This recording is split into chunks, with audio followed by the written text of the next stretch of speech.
మాట్లాడుతూ అసెంబ్లీకి ఎందుకు రారన్న వ్యాఖ్యలపై స్పందించారు. కాంగ్రెస్ పార్టీ అనేది 1.5 షేర్ మాత్రం ఉంది. ఆ అధ్యక్షులు మాట్లాడిన మాటలపై స్పందించాల్సిన అవసరం లేదంటూ ఘాటుగా వ్యాఖ్యానించారు. నాకు ఒక్క ఓటు కూడా రాకపోయినా జగన్మోహన్ రెడ్డి గారు సమాధానం చెప్పాల్సింది కాంగ్రెస్ పార్టీకి కాదు, రాష్ట్ర ప్రజలకు జగన్మోహన్ రెడ్డి గారు సమాధానం చెప్పాలి. మాకు ఎన్ని ఓట్లు వచ్చాయి అన్న విషయం పక్కన పెడితే జగన్మోహన్ రెడ్డి గారికి అయితే 38% ఓట్లు వచ్చాయి కదా. జగన్మోహన్ రెడ్డి గారి పార్టీకి 11 సీట్లు అయితే వచ్చాయి కదా. మరి ఎందుకు అసెంబ్లీకి వెళ్ళటం లేదు? మీరు ఎమ్మెల్యేలుగా ఉంటే మెంబర్ ఆఫ్ లెజిస్లేటివ్ అసెంబ్లీ మెంబర్స్గా ఉండి మీరు ఎందుకు వెళ్ళటం లేదు? వెళ్ళటం లేదు కాబట్టి రాజీనామా చేయండి అని మేము డిమాండ్ చేస్తే ఆ ప్రశ్నకు సమాధానం ఇవ్వకుండా మేము ఇన్సిగ్నిఫికెంట్గా అన్నట్టు మాట్లాడారు జగన్మోహన్ రెడ్డి గారు. జగన్మోహన్ రెడ్డి గారికి సూటి ప్రశ్న, మాకు ఎక్కువ ఓట్లు రాలేదంటున్నారు. సరే, మీకు 38% ఓట్లు వచ్చాయి.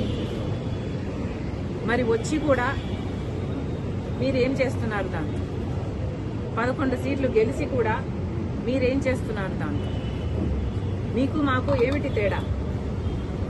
మాకు ఓట్లు రాలేదు కాబట్టి మేము అసెంబ్లీకి వెళ్ళలేదు. మీకు ఓట్లు వచ్చినా 11 సీట్లు గెలిపించినా జగన్మోహన్ రెడ్డి గారు అసెంబ్లీకి వెళ్ళకపోతే మాకు ఆయనకు ఏమిటి తేడా? ఆయనకైనా ప్రజలు 38% ఓట్లు ఎందుకు ఇచ్చినట్టు? జగన్మోహన్ రెడ్డి గారు దానికి సమాధానం చెప్పాలి. కాంగ్రెస్ పార్టీ ఒక జాతీయ పార్టీ. జగన్మోహన్ రెడ్డి గారు పుట్టక ముందు నుంచి ఉంది కాంగ్రెస్ పార్టీ. అలాంటి కాంగ్రెస్ పార్టీని ఈరోజు చిన్న చేసి మాట్లాడుతున్నారు. ఏ కాంగ్రెస్ పార్టీ అయితే రాజశేఖర రెడ్డి గారు సేవ చేశారో, ఏ పార్టీలో అయితే రాజశేఖర రెడ్డి గారు ముఖ్యమంత్రి 2 సార్లుగా అధికారం చేపట్టి ఆఖరికి తన ప్రాణం కూడా ఏ పార్టీలో అయితే త్యాగం చేశారో ఆ కాంగ్రెస్ పార్టీ గురించి జగన్మోహన్ రెడ్డి గారు చాలా చిన్న చేసి మాట్లాడారు. అయా జగన్మోహన్ రెడ్డి గారు, మీరు పుట్టక ముందు నుంచి ఉంది కాంగ్రెస్ పార్టీ. అలాంటి కాంగ్రెస్ పార్టీ గురించి మాట్లాడే అర్హత మీకు లేదు. మీరు మాట్లాడదలుచుకుంటే మీ పార్టీ గురించి మాట్లాడండి, వైసీపీ గురించి మాట్లాడండి. వైసీపీ ఏం చేసిందో చెప్పండి. మీరు పూర్తి మద్యపాన నిషేధం అని చెప్పి మోసం చేశారు.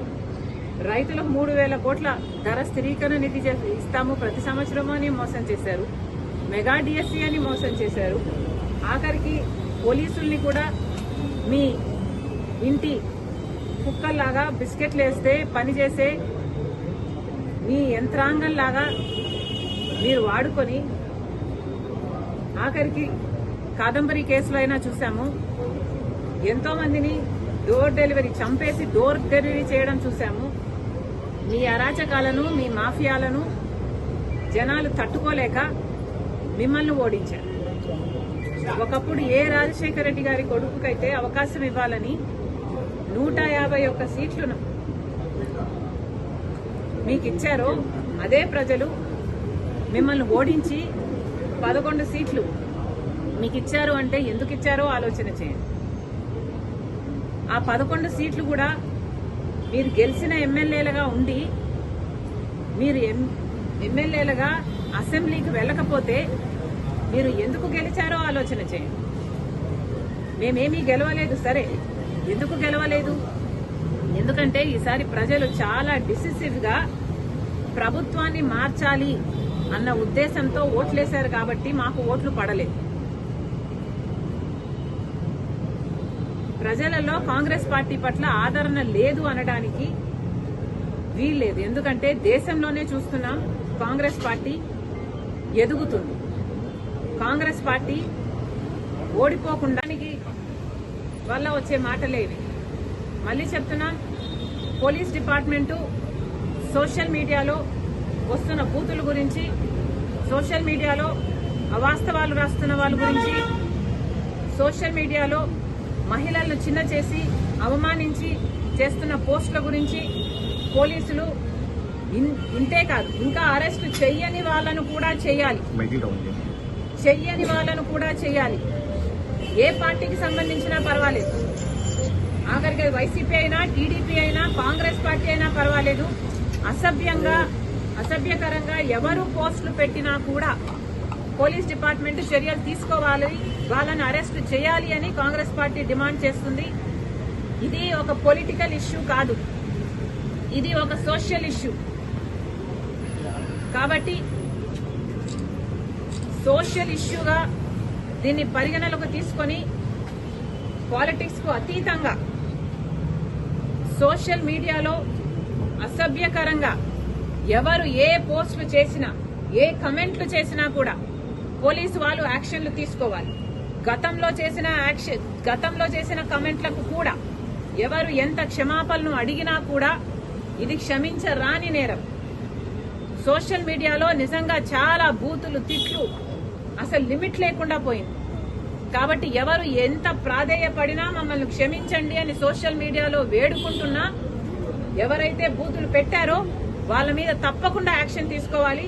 ఇది ఒక పొలిటికల్ ఇష్యూ కాదు, సోషల్ ఇష్యూగా చూడాలని మరొకసారి పోలీసుల్ని మీరు చేస్తున్న పనికి అభినందిస్తూ కాంగ్రెస్ పార్టీ డిమాండ్ చేస్తుంది. కాంగ్రెస్ పార్టీ పట్ల ఆదరణ లేదు అనడానికి వీల్లేదు. ఎందుకంటే దేశంలోనే చూస్తున్నాం, కాంగ్రెస్ పార్టీ ఎదుగుతుంది. కాంగ్రెస్ పార్టీ ఓడిపోకుండా కంటిన్యూస్ గా అధికారంలోకి వచ్చునుంటే మన రాష్ట్రానికి 10 సంవత్సరాల కిందే ప్రత్యేక హోదా వచ్చేది. దాదాపు 1,50,000 కోట్లు విలువ చేసే విభజన హామీలు అన్ని కాంగ్రెస్ పార్టీ నెరవేర్చుండే. దురదృష్టం కాంగ్రెస్ పార్టీ రాలేదు. ఈసారి కూడా కాంగ్రెస్ పార్టీకి ఓట్లు ఎందుకు పడలేదు అంటే మీ పుణ్యమే. కాంగ్రెస్ పార్టీ కేవలం ఇంత డెసిసివ్ గా ఓట్లు ఎలక్షన్లు జరిగాయి కాబట్టే మిమ్మల్ని అధికారంలోంచి దించడానికి ప్రజలు నిర్ణయించుకున్నారు. కాబట్టే ఈసారి చంద్రబాబు గారికి ఓట్లేసి గెలిపించారు.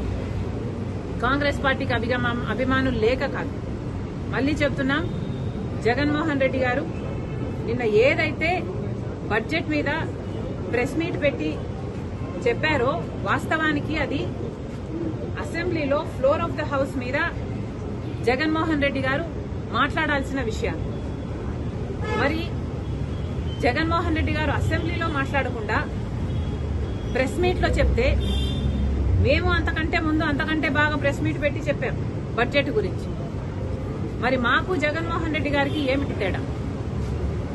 ఓట్లేసి గెలిపించారు, మీకు 38% ఉంది అని గొప్పలు చెప్పుకుంటున్నారే, అది కూడా ఉండేటట్టు మిగుల్చుకునేటట్టు మీరు వ్యవహరించటం లేదు, ప్రవర్తించటం లేదు. మళ్లీ జగన్మోహన్ రెడ్డి గారికి చెప్తున్నాం, ఇన్సిగ్నిఫికెంట్ పార్టీ మాది కాదు, ఇన్సిగ్నిఫికెంట్ పార్టీ మీది, వైసీపీది. వైఎస్ఆర్ లేని వైసీపీది, ప్రజాక్షేమం లేని వైసీపీది. మళ్లీ చెప్తున్నాం, వైసీపీ లీడర్లకు, జగన్మోహన్ రెడ్డి గారికి, మీరు మెంబర్స్ ఆఫ్ లెజిస్లేటివ్ అసెంబ్లీ, అందుకనే ప్రజలు మిమ్మల్ని గెలిపించారు. మీకు అసెంబ్లీకి పోయే ధైర్యం లేకపోతే రాజీనామాలు చేయండి. రాజీనామాలు చేసి మళ్లీ కావాలంటే రెఫరాండంకి ప్రజల దగ్గరికి వెళ్ళండి. రెఫరాండం కోసం ప్రజల్ని అడగండి. మీరు గెలిపించినా మేము అసెంబ్లీకి వెళ్ళము అని చెప్పి రెఫరాండంకి వెళ్ళండి. అప్పుడు మీరు గెలుస్తారో లేదో, ఇన్సిగ్నిఫికెంట్ పార్టీ ఎవరిదో, అప్పుడు ఇంపార్టెంట్ పార్టీ ఎవరిదో, ప్రజలు ఏం నిర్ణయిస్తారో అప్పుడు కదా తెలియదు. సిగ్గుండాలి కదా. మెంబర్స్ ఆఫ్ లెజిస్లేటివ్ అసెంబ్లీ అయ్యుండి మీరు అసెంబ్లీకి పోము అంటే మూర్ఖత్వం కాకపోతే ఏమిటండి ఇది?